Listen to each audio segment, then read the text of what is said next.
Nasi tikumboita another video my family members ekwa Kaitano. This was a special requested video from Sister Joy. Pane pastor yawe akashika asi chitazve pastor papo pane matuma video kune ino koita another black zvakare yavachanga vachitsanangura since nhasi riro last day redu.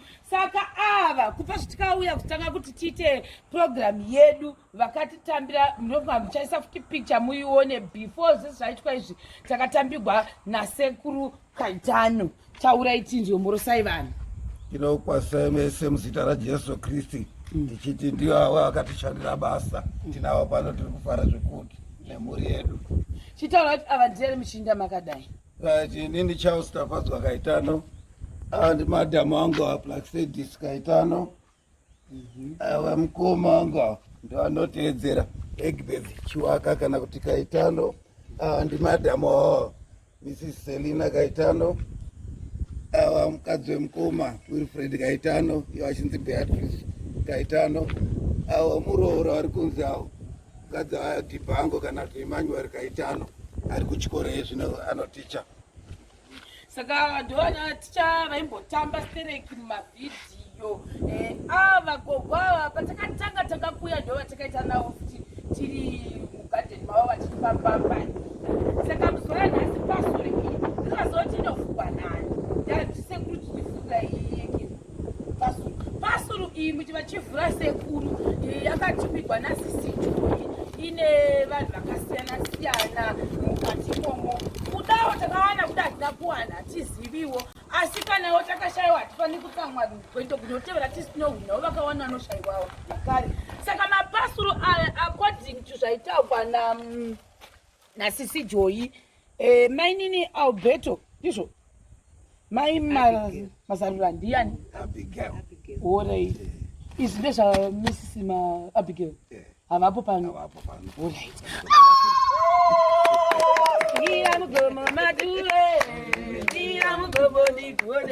Hanzi ndikutambidze mugozovapa saka right tobva ipapo kuenda sekuru Charles toda kutoona kuti mune kwira mugomo madure kwira mugomo ndigone kwira mugomo madure kwira mugomo ndigone kwira mugomo madure kwira mugomo ndigone kwira mugomo sekuru kwira mugomo ndigone zvicha para bimbo zvicha iwe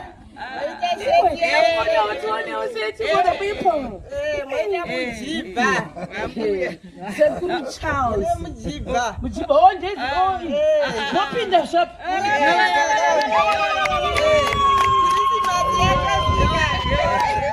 Ira mugomba madure ira mugomba ndigone ira mugomba madure ira mugomba ndigone ira mugomba madure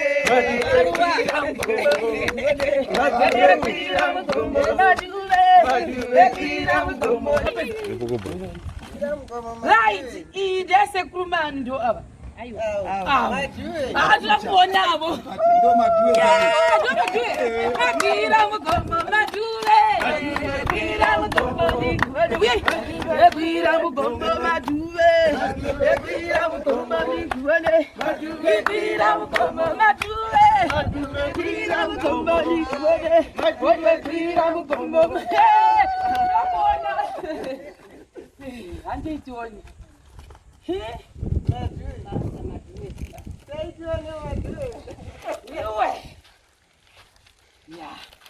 vakabva mhiri moti kudiva varume vachivhura yo timboona iyo ndei ndiyasekuru ndiyadhika iwe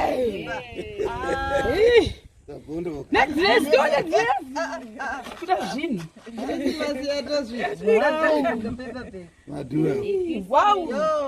apa munoda zvefasha kwira mugomo madure kwira mugomo ndigone kwira mugomo madure maduve kwira mugomoni akatibona rimwe babanya shandiwa ari bana chef ari bana buya maipi mayembe peshi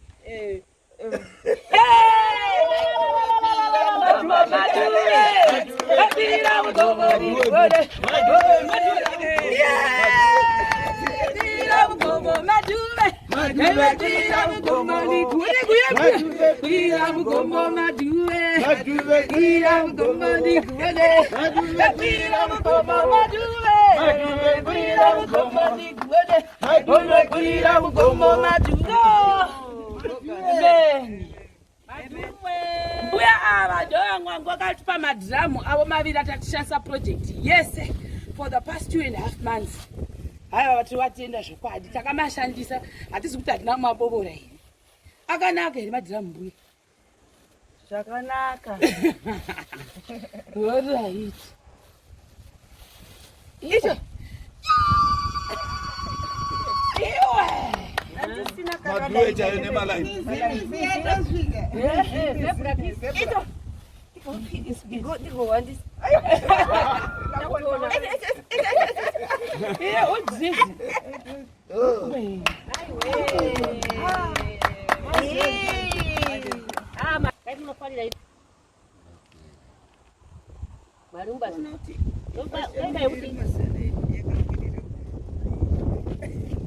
Baitondati Mwari mubatiri wedu dakarana zino mudziwiriri munamo nevanganariri pasi pechi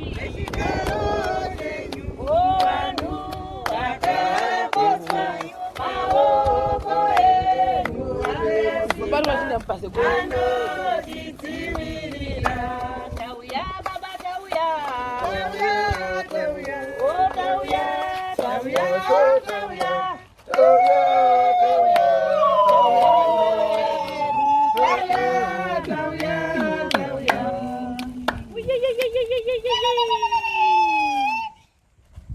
Sisi Joy vakatibata neruoko runesimba. vakatibata neruoko runesimba. Sisi Joy vakatibata neruoko runesimba. Vakatibata neruoko runesimba. Vakatibata neruoko runesimba. Vakatibata neruoko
Mahuranda ishivraini kwanzi imichisatanga kushara zvamunokwana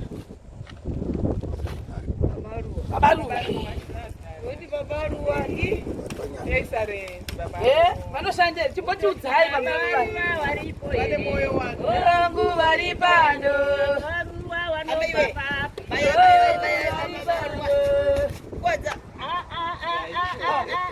saka ii tichiri ipapo kwanzi imosha zvamoda then kusinzi vakainda papanzi timu yependi kana vachikwana zvimwe zvinhu ngavashare ipapo tati titaura muvhidhiyo in case of tomorrow. Saka munhu akazoona apfeka iri mumwe kana kuti baba refa rependa wozoti hanzi wapfekere iyi. Saka ndo zvakazoitika because ivo havasisipo. Saka vanhu vakasara ndo vakanzi vashare. Saka musikakwani moisa padivi. Yapara. Oiwe yapara.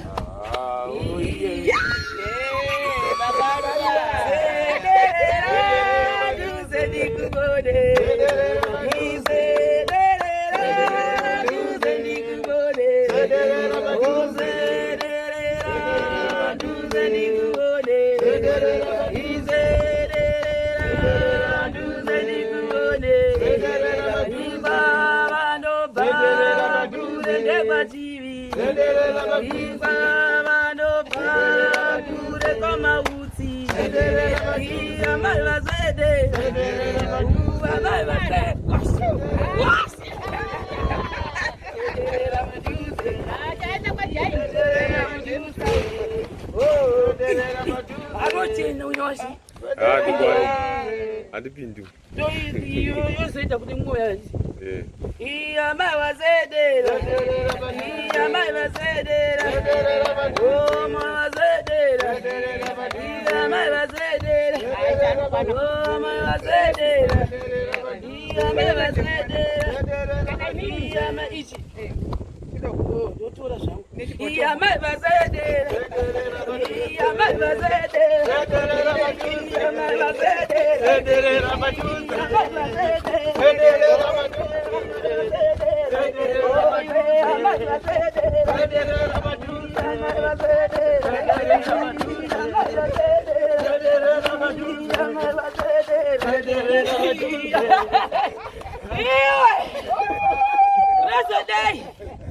Right, mother chitanga kutaura tipendere tizo. Tichiri ipapo. Zvamunoona apa baba ro hey yemutore zvozvi. Zvamunoona apa. Zvinhu zvakapuwa nemunhu wekuSaudi Arabia. Izvi hazisi zvokwasisi Joyce. Saka zvimwe zvacho ndo zvikurukuru izvi. Izvo zve embassy and box. Topinda muSaudi Arabia. Pamusoro vana baba vangu, ana mai vangu. Nezuva ratasvika ranhasi ndikuda kupa kutenda kutanga kuna tete vedu vakaenda maiko nezvavakatiitira. Ndinoda kutenda zvikuru kusvika chechi ionekwe iri kupera kudai, tichitenda kuvazukuru vedu nekutiitira zvakadai, nokuti dai vari vamwe vakati sekuenda kwaita amai saka mariyo dai tichiita hedu zvatinoda nayo, asi vakaramba vachizadzisa chido chatete vedu. Saka ndiri kungopfuura mberi nokuramba ndichitenda kuvazukuru kuti vakaita zvavo neruoko rwavo nekutipfekedza kwavaita uku. Ndikuti dai Mwari vakazowedzera patapudzwa, ndinongoti naiwayo akwana kuburikidza nejesu yedu. Pamusoroi mangwanani akanaka kudai pazuva ranhasi, toda kutanga ndichiti ndiani akaita shirikadzi dzinamate, ndiye Jesu zvoshamisa, ndiye mambo wekudenga topfugama kwaari, mutunidzi ndiMwari. Ndinoda kutenda zvikuru kwazvo basa rese irori neikuku kupfekedzwa uku ndo zvaingoita watete wedu wachigere. Nanhasi tiungopfekedzwa zvinonzi hanzi waenda wachitaura vanhu vanoti munazosara muchidari, munazosara muchidari. Saka izvozvi tino hembe idzodzidzi tiri kupfekedzwa asi watete wedu wakasoenda, asi burikidza nokunamata nokutenda tinoda kuzvitenda pazuva ranhasi. Tichitenda vazukuru ana Joey variko vachitishingairira kudai.